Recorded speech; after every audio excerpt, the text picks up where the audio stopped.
नमस्कार प्यारे बच्चों, हम शुरू कर रहे हैं अगली क्लास वही BSc part second maths differential equation में। तो जिन बच्चे पहली वाली क्लासेज नहीं पढ़ पाए उनसे मेरी रिक्वेस्ट है कि वो एक बार वो पीछे वाली क्लासेज ज़रूर पढ़ें, और पीछे वाली जब क्लासेज आप पढ़ लोगे तब यहाँ से बहुत अच्छे समझ में आएगा। बाकी तो समझ में आने की कोशिश करेंगे तो आ जाएगा, लेकिन लास्ट जो क्लासेज छूट गई वहाँ से एग्ज़ाम में भी एक क्वेश्चन पक्का आना है, तो एक क्वेश्चन हो जाएगा आपके पास और आगे समझने में भी कोई समस्या नहीं आएगी। ठीक है बच्चों, अब देखिए हम पिछली क्लास में सवाल कर रहे थे कि दो चीज़ें होती हैं सवालों में आपके पास। एक तो क्वेश्चंस में होता है कि अवकल समीकरण दिया होता है, अवकल समीकरण या क्या दिया होता है, डिफरेंशियल इक्वेशन। अवकल समीकरण या क्या दे रखी है आपको, डिफरेंशियल इक्वेशन। ठीक है, अवकल समीकरण और डिफरेंशियल इक्वेशन दे रखी है और पूरी बुक में क्या पूछेगा आपसे, इनका क्या निकालना, हल या सॉल्यूशन करना।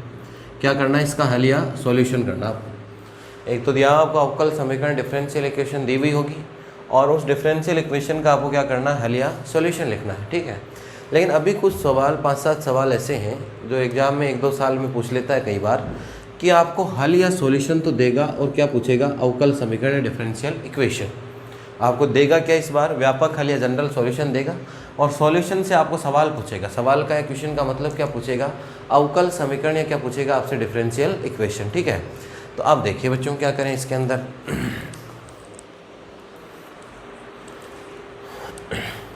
कुछ सवाल किए थे लास्ट क्लास में, उससे आगे देखिए प्यारे बच्चों। आज थोड़ा सवाल डिफरेंट है, वो बेसिक सवाल थे, ये भी बेसिक ही हैं लेकिन सोल्व करने का तरीका बदलूंगा मैं। ठीक है, सवाल में कह रखा है कि सिद्ध कीजिए या प्रूव दैट, क्वेश्चन है सिद्ध करो या प्रूव दैट,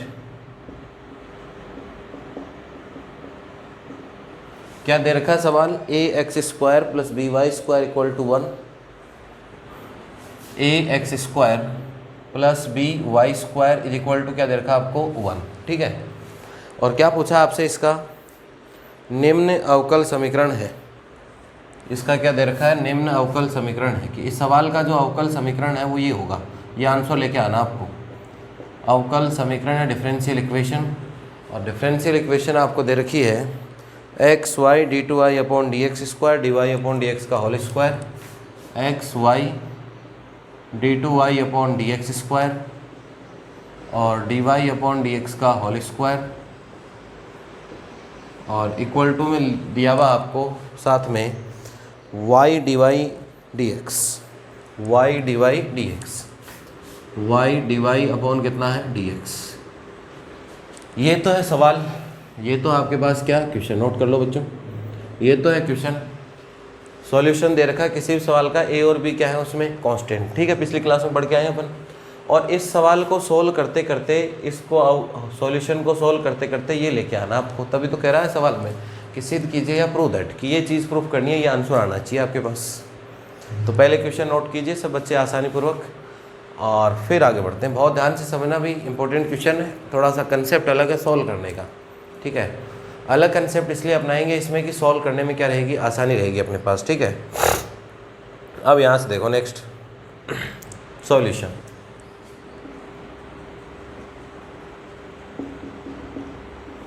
ठीक है, सॉल्यूशन में देखिए क्या है, दिया है या गिवन दैट, क्या दे रखा है बच्चों, दिया है या गिवन दैट, क्या दे रखा है आपको, ax² प्लस लिखा हुआ है by² और इक्वल टू कितना लिखा हुआ है, 1। इक्वेशन नंबर ये दिया हुआ, अगले को दे देंगे, इसको दे दो। इक्वेशन नंबर क्या दे सकते हैं इसको, फर्स्ट। ठीक है, यही दिया हुआ है, या इसको हम ऐसे लिख सकते हैं ax², या कैसे लिख सकते हैं इसको, प्लस by² और -1 इक्वल टू कितना, 0। इसको दे दो इक्वेशन नंबर फर्स्ट। ठीक है, अभी तक तो किसकी बात हुई, सिर्फ सवाल सवाल या क्वेश्चन की बात हुई है, इतना ही तो काम किया है। अब मैंने पिछली क्लासों में बताया था, दोबारा समझा रहा हूँ, कि जब किसी सवाल में अवकल समीकरण निकालना होता हो तो उस क्वेश्चन में क्या काउंट करते हैं मेरे प्यारे बच्चों, अचर या कांस्टेंट काउंट करते हैं। जितने अचर या कांस्टेंट है उतनी बार उसको क्या करेंगे, डिफरेंशिएट या क्या करेंगे, अवकलज करेंगे। उसका किसके साथ करना होता है, एक्स के साथ। अरे किसके साथ करना होता है, एक्स के साथ। तो देखिए कितने कांस्टेंट है इसमें, 1, और कितने कांस्टेंट आपके पास, 2 ही तो कांस्टेंट है, 2 अचर राशियाँ आपके पास। तो देखिए एक्स के सापेक्ष अवकलन करने पर x के सापेक्ष अवकलन करने पर, differentiating with respect to x, differentiating with respect to x, ठीक है। x के सापेक्ष अवकलन करने पर, x के सापेक्ष अपन डिफरेंशिएट करेंगे इसको, तो यहाँ से देखिए a एक्स स्क्वायर, तो a का तो a हो गया मेरे बच्चों, एक्स स्क्वायर का कितना होगा 2x, अरे कितना होगा 2x होगा आपके पास, प्लस b का तो b हो गया, y का पहले किसका होगा, पावर का होता है, पावर का कितना हो गया 2y, यही हुआ, फिर किसका होगा y का, किसके साथ होगा x के साथ, तो कितना होगा मेरे दोस्तों dy अपॉन dx, 1 का कितना हो गया 0 और इज इक्वल टू कितना 0, ठीक है। यहाँ तक डाउट भी किसी के, अरे यहाँ तक डाउट भी किसी के। अब आप चाहो तो इसके अंदर से देखो 2 और 2 कॉमन आगे किस में चला गया 0 में, तो हम इसको ऐसे लिख सकते हैं कि ये हो गई हमारे पास इक्वेशन सेकंड को कि ax plus B Y, ax plus B Y D Y upon कितना dx, और प्लस 0 है तो 0 भी दिखा दो और नहीं दिखाओ तो भी कोई फ़र्क नहीं पड़ना, प्लस 0 और इज इक्वल टू कितना हो गया 2। इक्वेशन नंबर क्या हो गया आपके पास सेकंड। अभी तक देखिए सवाल में कितने कांस्टेंट हैं, कितनी अचर राशियां हैं, 2। कितने कांस्टेंट है प्यारे बच्चों, 2 कांस्टेंट हैं।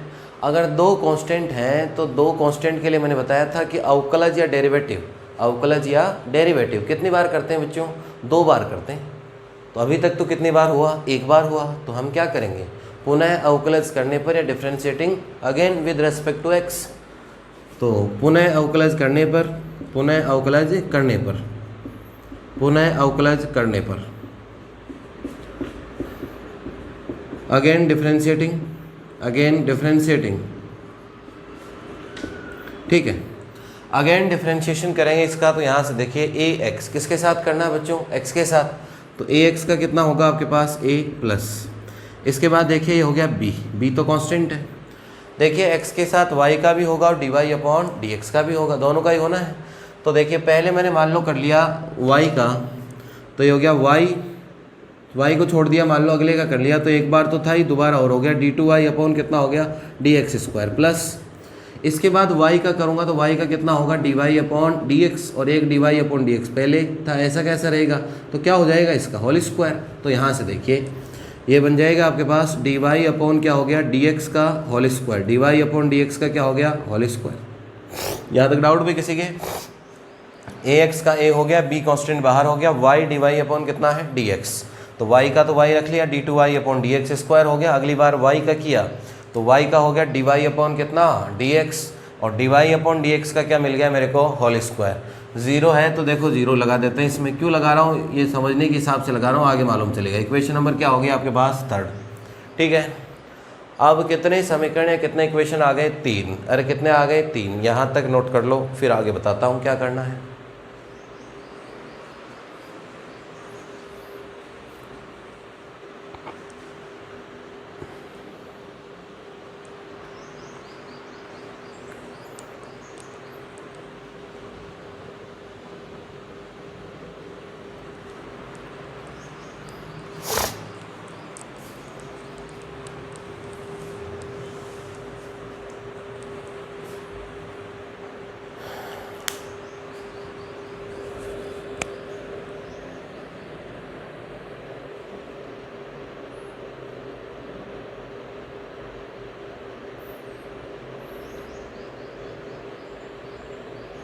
नोट कर लीजिए प्यारे बच्चों सभी, इसके बाद बढ़ते हैं आगे। कर लिया भाई नोट सबने। तो काम क्या करना होता है कि पहले सवाल या क्वेश्चन को देखते हैं, क्वेश्चन देखने के बाद ये देखा जाता है कि क्वेश्चन में अवकलज में या जो समीकरण दिया हुआ आपके पास क्वेश्चन, उसमें कितने कांस्टेंट है, कितनी अचर राशियाँ हैं। अचर राशियाँ कांस्टेंट देखने के बाद हम डिसाइड करते हैं कि कितनी बार इसका अवकलज या डेरिवेटिव करना है। तो एक तो इक्वेशन या एक समीकरण तो किसका होगा, क्वेश्चन का इक्वेशन नंबर फर्स्ट, और इक्वेशन नंबर जो सेकंड होगा आपके पास वो किसका होगा, एक बार अवकलज या एक बार डेरिवेटिव करने से, और जो इक्वेशन नंबर थर्ड आएगा वो दोबारा अवकलज या क्या करने से आएगा आपके पास, डेरिवेटिव करने से आएगा। ठीक है, अब देखिए यहाँ से हमें काम क्या करना है, अवकल समीकरण निकालना है जिसमें x आता हो, y आता हो, dy आता हो, d2y ये सब आते हो। तो देखो 1 नंबर, 2 नंबर और 3 नंबर इक्वेशन में आने को तो सब आ रहे हैं, लेकिन एक दो चीज़ें एक्स्ट्रा आ रही हैं। कौन, a और b, a और b, a और b, अगर ये ए और बी आपस में 1, 2 और 3 को चाहे कैसे भी सोल्व कर लो, इसकी वैल्यू इसमें रख लो, वहाँ से वैल्यू इसमें रख लो, पहले की तीसरे में, तीसरे की पहले में, चाहे कैसे भी कर लो, लेकिन ऐसा सोल्व करो कि जिससे कि ए और बी की गायब हो जाए। गायब होने का मतलब विलोपन हो जाए या एलिमिनेट हो जाए इक्वेशन से। जब ए और बी या जो कांस्टेंट या अचर राशियाँ जब एलिमिनेट हो जाएंगी या विलोपित हो जाएंगी तो आपके पास क्या बन जाएगा, अवकल समीकरण, डिफरेंशियल इक्वेशन मिलेगी आपको। जब ए और बी जो कांस्टेंट या अचर राशियाँ हैं अगर वो विलोपित या एलिमिनेट हो जाती हैं तो आपको क्या मिल जाएगा, अवकल समीकरण, डिफरेंशियल इक्वेशन। अपने आप सोचने की जरूरत नहीं, ये आंसर मिलेगा। तो देखो एक तरीका तो जो हम पीछे वाले सवालों में करते हैं उससे भी कर सकते हैं, और दूसरा तरीका और बताता हूँ मैं। एक तो ये है कि प्यारे बच्चों यहाँ से देखो, ये वाली इक्वेशन सेकंड है, ये थर्ड, ये सेकंड और ये क्या है, थर्ड इक्वेशन। एक काम कर लो, इसको x से गुणा कर लो। किससे गुणा कर लो, x से। x से गुणा करते ax हो जाएगा, ये भी कितना हो जाएगा, ax। ठीक है, दोनों को कर लो माइनस, तो फिर कौन बचेगा, b और b बचेगा आपके पास। तो किसकी वैल्यू आ जाएगी, b की। ठीक है, b की वैल्यू आने के बाद b की वैल्यू इसमें रख लो चाहे इसमें रख लो, फिर किसकी आ जाएगी, a की। a और b जब दोनों आ जाएं तो फिर पहले में रख दो a और किसकी वैल्यू रख देंगे, b की। एक तरीका, लेकिन काम लंबा है बेटा, छोटा नहीं है। एक जब ऐसा सवाल हो जिसमें कांस्टेंट बराबर चलते हों, इसमें भी 2 कांस्टेंट, इसमें भी 2 ही कांस्टेंट आ रहे हैं, इसमें भी 2 आ रहे हैं, पीछे सवाल करके आए उसमें कांस्टेंट फिर कम हो जाते हैं। क्या हो जाते हैं, कम। तो जब कांस्टेंट सेम चल रहे हैं, ए बी और आगे बढ़े तब तो अलग चीज़ बात है, लेकिन अभी तक तो 2 ही बार करना था और कांस्टेंट सेम चल रहे हैं। तो एक तो जो बेसिक तरीका है वो है ही आपके पास कि इसको x से गुणा करो, फिर घटाओ तो b की वैल्यू आएगी, b की वैल्यू रखो तो फिर किसकी आएगी, a की, और फिर a और b इसमें रखने पड़ेंगे। बहुत लंबा काम है, 5-7 लाइन का काम होगा, प्रोसीजर भी है, कैलकुलेशन भी है। ठीक है ना। तो देखिए इसको हम कैसे सोल्व करें, बोर्ड पे देखो, लिख तो लिया ही होगा सबने। अब यहाँ से देखिए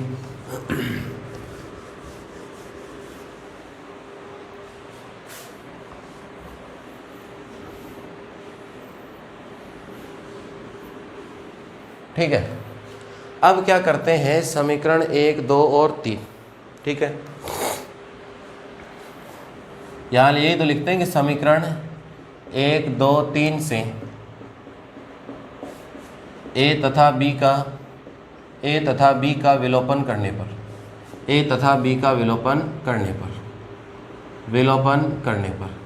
देखिए एक सारणी के डिटरमिनेंट तरीके से या सारणी की विधि से क्या करते हैं, विलोपित करते हैं। कैसे करते हैं, ध्यान से देखो, ये बनाओ, सारणी का डिटरमिनेंट बना लेंगे हम। क्या बना लेंगे, सारणी क्या, डिटरमिनेंट। ठीक है, यहाँ से बनाओ। तीनों समीकरण हैं आपके पास, एक और नहीं है तो वो लिख देता हूँ। यही तो है पहला, ax² + by² - 1 = कितना है, 0। ये पहला हो गया, ये दूसरा हो गया, और ये कौन सा है, तीसरा। यही समीकरण है। इनके गुणांक लिखो तीनों के, लेकिन होने चाहिए फिर तीनों में कांस्टेंट। ऐसा नहीं कि इसमें जाके कांस्टेंट गायब हो जाए तो फिर मतलब नहीं निकला उस चीज़ का, है ना। तो a और b इसमें भी है, a b इसमें भी और a b इसमें भी है। तो ये सोल्व करने का तरीका होता है, जब 3 इक्वेशन आ जाती हैं, एक सिस्टम बन जाता है, जब एक निकाय बन जाता है तो एक सिस्टम को सोल्व करने के लिए हम इस मेथड को काम में लेते हैं। तो देखो गुणांक लिखते हैं इसका, a के साथ कितना, x², फिर कि b के साथ कितना, y², और फिर कांस्टेंट कितना है, -1। अरे कांस्टेंट कितना है, -1। ठीक है, इसके बाद देखिए, इसके बाद दूसरी इक्वेशन में a के साथ कितना है, x। अरे a के साथ कितना, x। y का गुणांक कितना है, y, और ये कितना आपके पास, dy/dx। y dy/ कितना, dx, और कोई कांस्टेंट कितना है, 0। इधर देखिए इसके साथ गुणांक कितना है, अरे a के साथ कितना है, 1, तो ये तो हो गया 1। b के साथ कितना है, y d2y/dx², और प्लस कितना है, dy/dx का होल स्क्वायर, और ये ब्रैकेट बंद। ठीक है, आगे साथ में और कौन है, 0। ये डिटरमिनेंट इक्वल टू भी तो है, समीकरण का तो निकाय बना है, इक्वल टू 0, 0 और 0, तो बराबर में क्या लिख देंगे, 0। समझ में आई बात सबके। लेकिन जब इसमें तभी सोल्व करें इसको जब सिस्टम या निकाय बने इक्वेशन का। बाकी तो हम डायरेक्ट, पीछे वाले देखो सवाल आसान थे ना, आसान, पिछली क्लास में किए थे वो, इससे आसान थे। उनमें तो यहाँ से इसकी वैल्यू इसमें रखी, इसकी वैल्यू इसमें रखते ही ये दोनों हट गए, हटते आंसर आ गया आपके पास। लेकिन यहाँ कैलकुलेशन टिपिकल है और सिस्टमेटिक ढंग से बन रहे हैं। ए बी और क्या बन रहा है, ए बी, तो ये -1, 0, 0, और बराबर में सबके कितना है, 0, तो इक्वल टू कितना आ गया, 0 है कि नहीं है, बराबर में 0 सबके है। तो इसलिए बहुत अच्छे सिस्टमेटिक ढंग से ये है। तो इस प्रकार के सवालों में एक सवाल और भी ऐसा जो अनसोल्ड में है, कुछ बुक्स में उदाहरण में दिया हुआ है, ये कुछ बुक्स में उदाहरण है, कुछ में अनसोल्ड है। ठीक है, तो एक सवाल और ऐसा है ए बी का, तो वो कोशिश करिएगा खुद से, ठीक है। अब देखिए इस सारणी को सोल्व कर लो, और सारणी को सोल्व करते ही जो आंसर आपको चाहिए वही आंसर मिलेगा आपको। इस सारणी का डिटरमिनेंट को हम जैसे ही सोल्व करेंगे तो जिस आंसर की हमें ज़रूरत है वही आंसर हमें मिल जाएगा। क्या करते हैं प्यारे बच्चों, अचर राशि ए और बी के जो कांस्टेंट या जो अचर राशि थी ए और बी, उनके गुणांक या उनके कोफिशिएंट्स की क्या बनाते हैं, मैट्रिक्स बनाई, और मैट्रिक्स का डिटरमिनेंट लिया, और डिटरमिनेंट से गुणांक को लेके क्या कर लिया, सॉल्व। ये मेथड होते हैं निकाय को सॉल्व करने के, ठीक है। अब यहाँ से देखिए सॉल्व कर लो इसको, इस लाइन से सॉल्व कर लूँ मैं या इससे कर लो सॉल्व, एक ही बात है, किसी से भी कर लो सॉल्व, कोई फ़र्क नहीं पड़ना है। समझ रहे हो मेरी बात को। तो देखिए जिसमें कम से कम सोल्व करना होगा उससे करेंगे। इधर से करेंगे तो 1 और 2 और 3 सोल्व करने पड़ेंगे, इधर से भी 3, इधर से 1 और 2, तो इससे सोल्व कर लो, इससे 2 तो 0 है तो सोल्व करने की आवश्यकता नहीं है, और ये सोल्व करना पड़ेगा अपन को, ठीक है। तो देखिए ये तो आ गया बाहर कितना, -1, ठीक है। यहाँ से देखिए इसको छोड़ देते हैं और इसको छोड़ देते हैं, ये इससे गुणा होगा और ये इससे गुणा होगा, ऐसा ही तो होगा। तो ये हो गया x, ऐसा ही तो होगा बच्चों, x, और ये कितना हो गया आपके पास y d2y अपॉन कितना dx², ठीक है। प्लस कितना हो गया आपके पास dy अपॉन dx का क्या हो गया होल स्क्वायर, और माइनस कितना हो गया y, और इनटू कितना हो गया dy upon dx, y dy upon कितना हो गया dx, ठीक है। यही तो हुआ, देखो इसको छोड़ दिया, इसको छोड़ दिया, इसको इससे गुणा किया, माइनस ये इससे हो गया, और इक्वल टू में कितना है आपके पास 0 है। अब ये माइनस उधर चला जाएगा तो कितना हो गया आपके पास, ये बन गया x y d2y अपॉन कितना हो गया dx², प्लस ये हो गया dy अपॉन dx का क्या हो गया होल स्क्वायर, और इसको उधर भेज देंगे तो ये प्लस का हो जाएगा, तो ये हो गया y और dy अपॉन कितना हो गया dx। यही तो आपसे सवाल में प्रूफ करवाया था। तो अब देखो आपसे जो प्रूफ करवाया था यही रिजल्ट प्रूफ करवाया था आपसे। अब देखो कितनी स्टेप में हो गया, सारणिक बनाया, अगली स्टेप में आंसर आ गया। नहीं तरीका क्या था कि एक ए और बी को गुणा करके ए को हटाओ, बी का मान आएगा, बी का मान वापस रखें तो किसका आएगा ए का। जब ए और बी दोनों आ जाएंगे तो उनको ऊपर ले जाके रखने होंगे 1 नंबर में।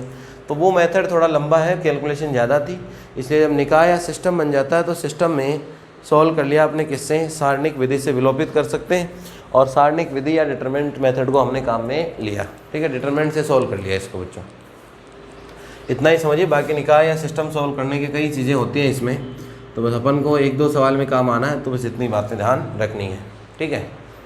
समझ आया होगा सबको, बहुत आसान तरीके से सॉल्व किया है मैंने, किसी भी बच्चे को कोई समस्या नहीं आनी चाहिए मेरे हिसाब से, ठीक है बच्चों। तो कमेंट करके बता दिया करो मुझे कि सर बिल्कुल अच्छे समझ में आ रहा है हमें, और सारी चीज़ें हम पढ़ रहे हैं रेगुलर, नोट्स बना के नोट्स बना रहे हैं हम सारे बच्चे, और बिल्कुल सही ढंग से हम चल रहे हैं, ठीक है। बता दीजिए मुझे।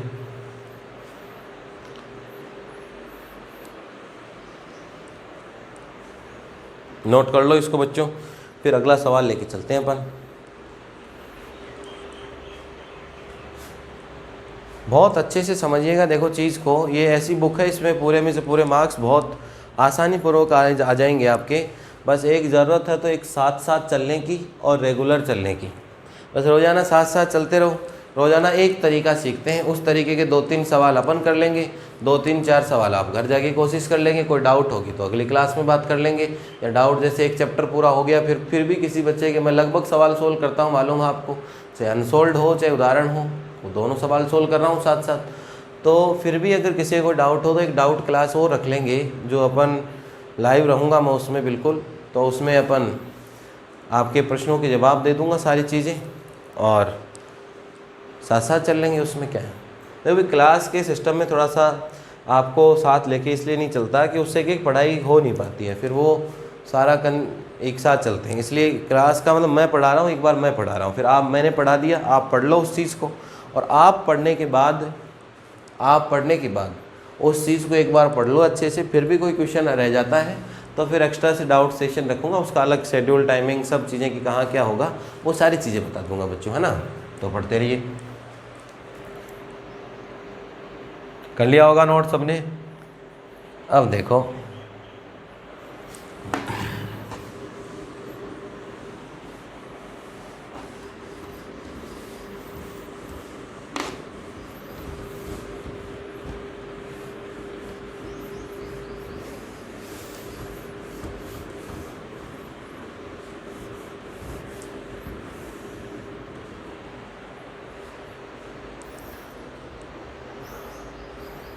नेक्स्ट क्वेश्चन लिखिए मेरे बच्चों, उन सभी व्रतों के अवकल समीकरण, उन सभी व्रतों के अवकल समीकरण ज्ञात कीजिए। उन सभी व्रतों के अवकल समीकरण ज्ञात कीजिए। उन सभी व्रतों के अवकल समीकरण ज्ञात कीजिए। ज्ञात करो जो कि मूल बिंदु से गुजरते हैं, जो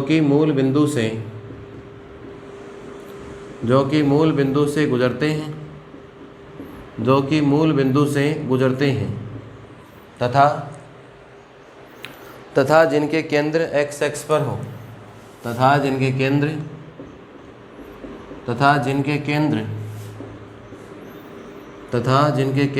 x एक्स पर हो। नोट कर लो बच्चों सवाल।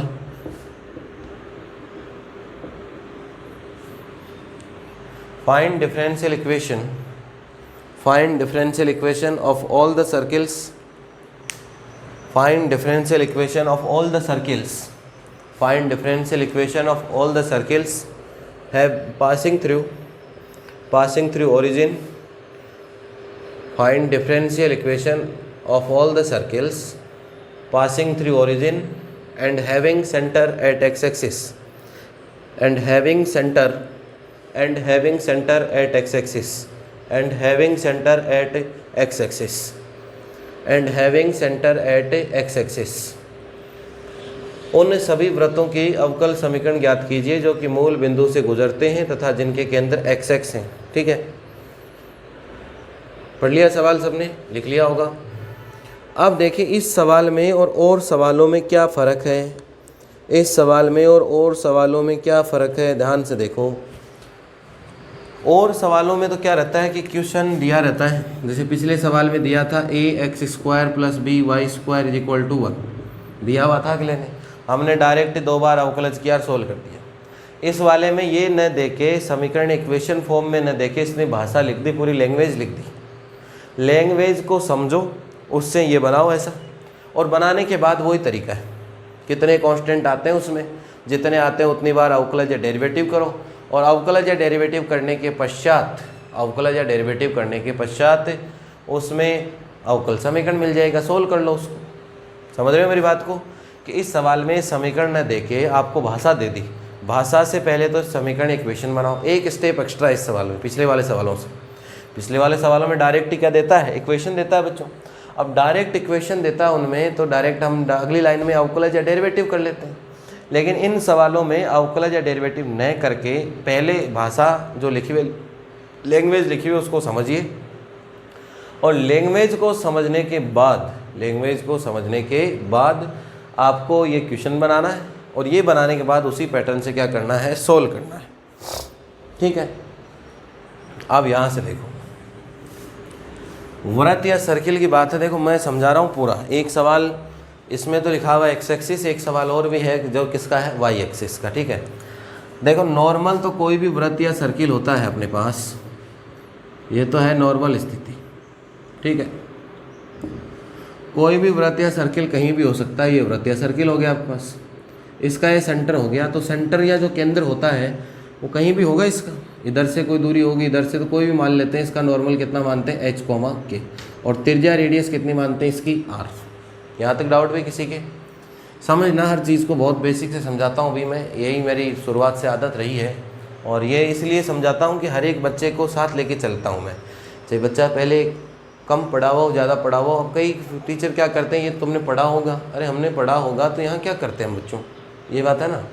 अब देखिए जो बच्चा एक बार मान लो कोई थोड़ा बहुत कमज़ोर रह गया, कोई चीज़ मान लो पिछली क्लास में नहीं सीख के आया, तो फिर उसके अगर उस हिसाब से चलेंगे तुमने पढ़ा होगा तो फिर वो बच्चा आजीवन ही कमज़ोर रह जाएगा। वो तो पढ़ाई में आगे कैसे बढ़ पाएगा, वो सारी चीज़ें कैसे सीख पाएगा।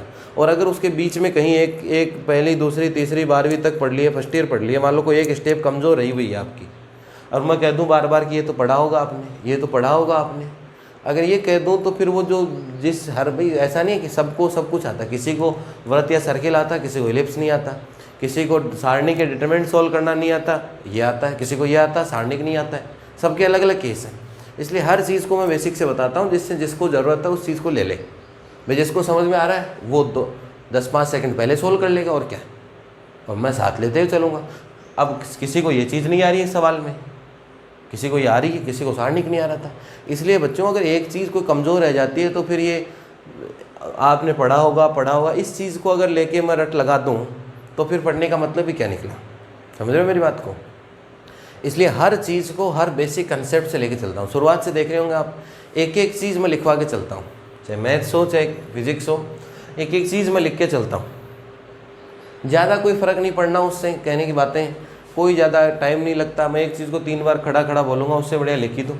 कोई बच्चे का कुछ छूट रहा है, लिखना का तरीका सीखे, कैसे लिखना होता है, सारी चीज़ें तो लिखना बहुत इंपॉर्टेंट है।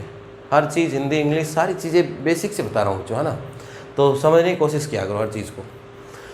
अब यहाँ से देखिए, इस वृत्त या सर्किल की इक्वेशन होती है x माइनस एच का whole square plus y minus K का होल स्क्वायर और इज इक्वल टू कितना सीख के आते हैं हम, आर स्क्वायर। सबको आती होगी, ठीक है। अब देखिए ये तो था बेसिक।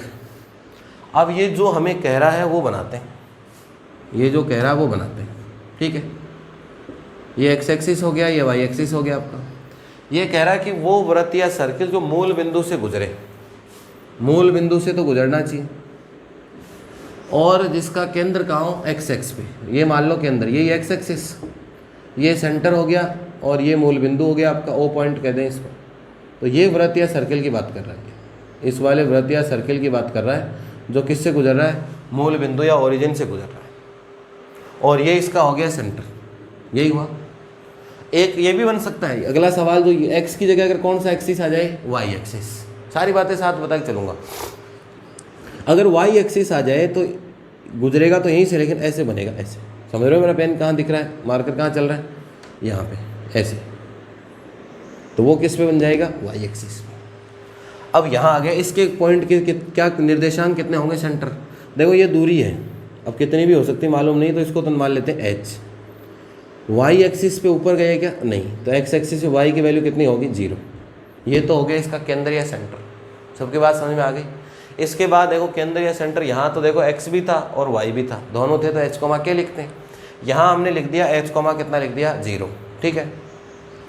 इसके बाद एक त्रिज्या की ज़रूरत पड़ती है। तो ये जो दूरी है, ये यहाँ से लेके यहाँ तक की जो दूरी या जो डिस्टेंस है, ये किसके बराबर है, त्रिज्या रेडियस के बराबर है। तो यही दूरी तो h लिखी है, तो यही त्रिज्या के बराबर होगा। तो h इसकी त्रिज्या होगी और सेंटर कितना होगा, h कॉमा 0। अब ये वैल्यू अगर इसमें रखें अपन, तो ये बन जाएगा x माइनस एच का होल स्क्वायर प्लस k की जगह हो जाएगा y माइनस 0 का होल स्क्वायर और r की जगह कितना हो जाएगा, h स्क्वायर। अब ये सवाल बन गया आपका। इस सवाल में कांस्टेंट देखो h और h, कितना कांस्टेंट आ रहा है, एक कांस्टेंट आ रहा है। सोल्व कर लो, चाहे कैंसिल हो जाएगा, अभी सोल्व करेंगे। एक कांस्टेंट आ रहा है। अब वही तरीका, एक आ रहा है तो कितनी बार अवकलज या डिफरेंशिएशन, एक बार, फिर h को हटा देंगे तो आंसर आ जाएगा। समझ में आई बात, यस या नो बताओ। अरे आप बात समझ में आई नहीं है बच्चों। तो देखिए ये तो बताया था मैंने बेसिक, तो ये तो जिसको मालूम नहीं हो वो लिख ले साइड में, इस सवाल में नहीं, साइड में। और इस सवाल में ये डायग्राम बना लो, ये वाला डायग्राम। ये समीकरण मत लिखना, लिखो तो लिख लो, कोई बात नहीं, अलग से लिखवाऊंगा मैं थ्योरी में बिल्कुल सही तरीके से, ठीक है। सॉल्यूशन लगा लो, सॉल्यूशन लगा के लिखो बच्चों, ये डायग्राम बना लो, ये वाला। और ये लिखो तो लिख लो, नहीं अभी साइड में लिख रहे हैं अपन, ठीक है। ये बेसिक था, जिसको नहीं आता वो लिख ले, नहीं कोई बात नहीं है, ठीक है।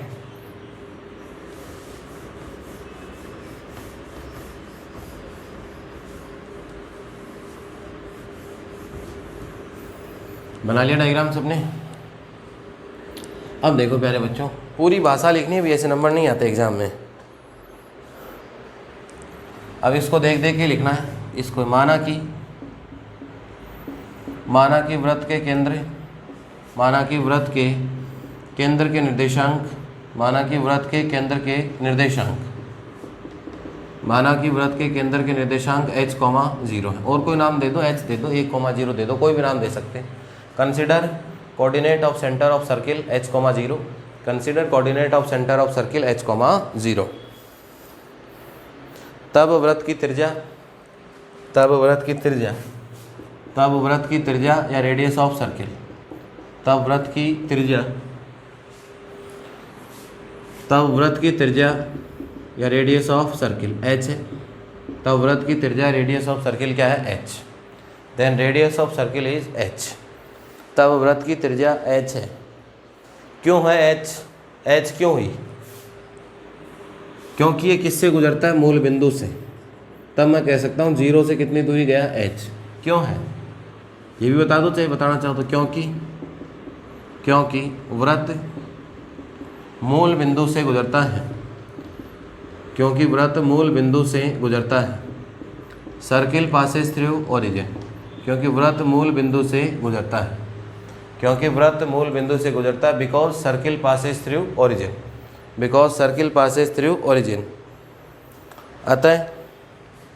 अतः इन वृत्तों का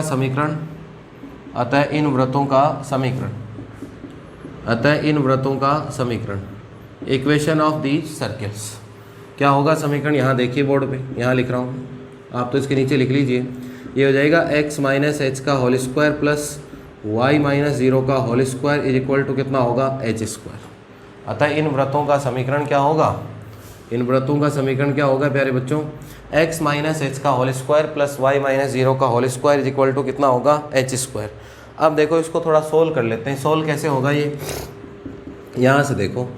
अब देखिए इतनी जो कहानी पीछे की जो बात हुई ये और सवालों में नहीं थी, पीछे पड़ गए। सिर्फ इसी सवाल में ये बात आई है कि ये देख के ये समीकरण बनाना है। और सवालों में डायरेक्ट ये दिया हुआ मिल रहा था, किसी में a था, किसी में b था, किसी में छोटा a था, किसी में छोटा b था, और इसमें कांस्टेंट कितना आ गया, h। अब तो वही तरीका है, कांस्टेंट काउंट करो और सोल्व करके आंसर आ जाएगा। तो देखिए क्या करें, एक काम करते हैं, थोड़ा देखो h इधर भी आ रहा है उधर भी आ रहा है, तो थोड़ा सोल्व कर लेते हैं इसको। तो ये हो गया x स्क्वायर माइनस कितना हो गया 2hx प्लस कितना हो गया h स्क्वायर, प्लस यहाँ से देखिए y स्क्वायर और इक्वल टू कितना हो गया h स्क्वायर। h स्क्वायर से h स्क्वायर क्या हुआ, कैंसिल। इसको उधर भेज देता हूँ तो ये हो गया x square plus Y square और इज इक्वल टू कितना हो गया 2hx। इसको दे दो इक्वेशन नंबर फर्स्ट। ये बन गया अपना क्वेश्चन। और सवालों में तो ये दिया हुआ रहता है, यहाँ से कांस्टेंट देख लेते हैं और अचर राशि काउंट करने के बाद उसका क्या कर लेते हैं, अवकलन या डिफरेंशिएशन। एक कांस्टेंट है तो एक बार, दो कांस्टेंट है तो कितनी बार, दो बार। यही काम करते हैं अपन पहले से। इस वाले सवाल में थोड़ी मेहनत एक्स्ट्रा करनी है। पहले भाषा या लैंग्वेज को पढ़नी है और भाषा या लैंग्वेज पढ़ने के बाद उस सवाल को क्या करना है, समीकरण बनाना है, और समीकरण बनाने के बाद उस क्वेश्चन को क्या करना है, सॉल्व। अब यहाँ से देखिए इसका क्या करेंगे हम, अवकलज या डेरिवेटिव करेंगे। क्या करेंगे, अवकलज या डेरिवेटिव। तो समीकरण एक का अवकलन करने पर डिफरेंशिएटिंग इक्वेशन फर्स्ट। अब देखिए फर्स्ट को डिफरेंशिएट करें तो मैं यहाँ लिख रहा हूँ, देखो बच्चों, है ना, डायग्राम बनी गया होगा आपका, ठीक है, यहाँ लिख देता हूँ आगे। अब देखिए जैसे ही हम इसको डिफरेंशिएट करेंगे, देखो क्या आएगा, x का भी होगा y का, तो x स्क्वायर का कितना हो गया 2x प्लस यहाँ से देखिए y स्क्वायर का कितना होगा 2y, पावर का हुआ अभी तक तो, फिर y का भी होगा कितना dy/dx। इसके बाद देखिए 2hx, तो x का तो 1 हो गया, ये 2h। यहाँ से देखिए 2 से 2 कैंसिल हो गया दोनों तरफ, तो x प्लस वाई ये बन गया dy/dx और इज इक्वल टू कितना हो गया h। इसको दे दो इक्वेशन नंबर कितना, सेकंड। अब इक्वेशन फर्स्ट और सेकंड एक ही बार होगा क्यों, कांस्टेंट एक ही है। इक्वेशन फर्स्ट और सेकंड में एक काम करो कि आप इक्वेशन फर्स्ट और जो सेकंड है उसमें एक काम करेंगे अपन, क्या काम करेंगे कि दोनों को सोल्व करें और दोनों को सोल्व करके किसको हटाना है, अरे किसको हटाना है, h को हटाना आपको। दोनों को सोल्व करके किसको हटाना है, h को हटा देंगे। तो देखो क्या बनेगा आपके पास, वैल्यू रख दो इसके अंदर, h की वैल्यू, चाहे उसमें वैल्यू ले जाके रख दो, चाहे इसमें रख दो, चाहे कैसे ही सोल्व कर लो। तो देखो क्या बनेगा आपके पास, यहाँ से देखो ये तो हो गया x y dy/dx बराबर h। एक काम करो, h मिल ही गया आपको डायरेक्ट ही, तो डायरेक्ट ही h को टिका दो किसके अंदर, या रख दो वैल्यू किसके अंदर, 1 में। तो समीकरण 2 से h का मान, समीकरण 2 से h का मान कितने में रखने पर, 1 में रखने पर। समीकरण 2 से h का मान किस में रखेंगे मेरे प्यारे बच्चों, 1 में रखेंगे, ठीक है।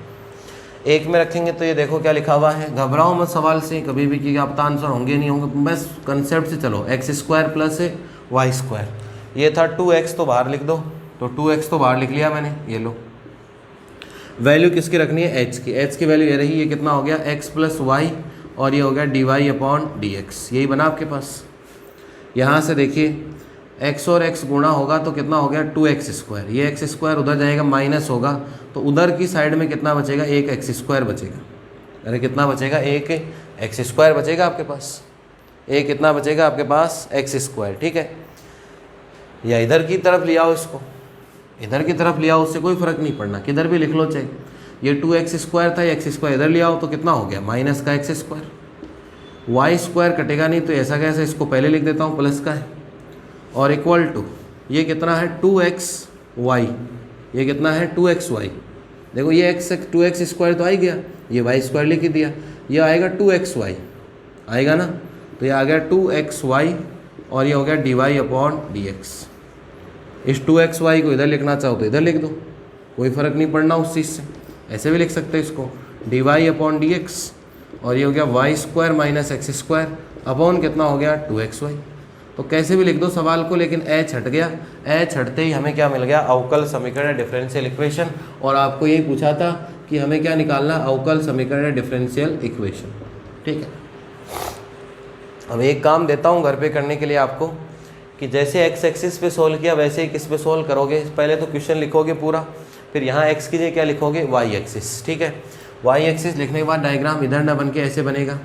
ठीक है, फिर ये h, 0 नहीं आएगा क्योंकि x की वैल्यू तो 0 होगी, और 0, कितना आएगा k, तो यहाँ आएगा 0 और यहाँ आएगा k, और यहाँ क्या आ जाएगा k। और फिर सोल्व करके मुझे कल बताना कि हमने सोल्व किया सर, और कमेंट ज़रूर करना कि हमने सोल्व कर लिया इसको। समझ गए बात को। ये y एक्सिस h, 0 नहीं आएगा बेटा, y पे x की वैल्यू कितनी होगी 0, और यहाँ आ जाएगा k h। ठीक है ना, तो करना सोल्व इसको। तो पढ़िए बेटा, एक एक बेसिक चीज़ से लेके चलता हूँ। इतना अनुभव है मेरा लंबा, हर साल इतने सारे बच्चे पढ़ाए हैं मैंने इतने सालों में।